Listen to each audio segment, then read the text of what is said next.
Hola, ¿qué tal? Δεύτερη ιδιωματική έκφραση από το βιβλίο Dominio Se. Πώς λέμε λοιπόν στα ισπανικά μένω παγωτό, κοκαλώνω, έμεινα κόκαλο, πάγωσα. Αυτή λοιπόν την έκφραση στα ισπανικά την λέμε ως εξής.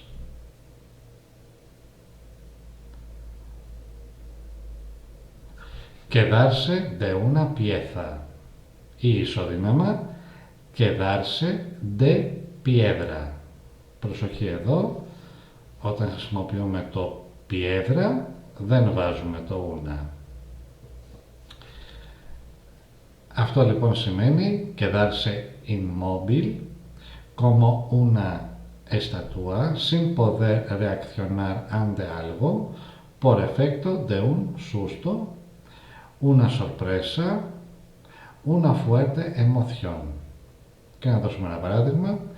Cuando me dijo que se iba a meter fraile, me quedé de piedra.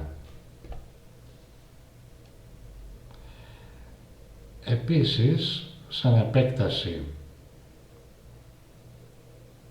της παραπάνω ιδιωματικής έκφρασης, μπορούμε να πούμε με το dejar ότι αφήνω κάποιον παγωτό, τον αφήνω άναυδο.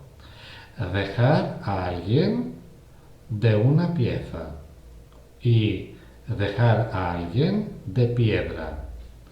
Να θυμίσουμε ότι pieza είναι το κομμάτι και piedra είναι η πέτρα. Στο παράδειγμά μας, φράιλε είναι ο μοναχός. Όταν μου είπε ότι θα γινόταν μοναχός, έμεινα κόκαλο. Hasta la próxima.